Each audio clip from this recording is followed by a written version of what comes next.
galera, como prometido, o vídeo 3 aí, equipamento montado e funcionando.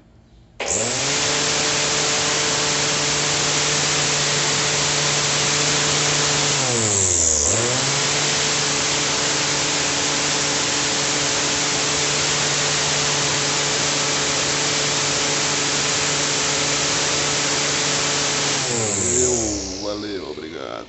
Se inscrevam aí no canal, não esqueçam.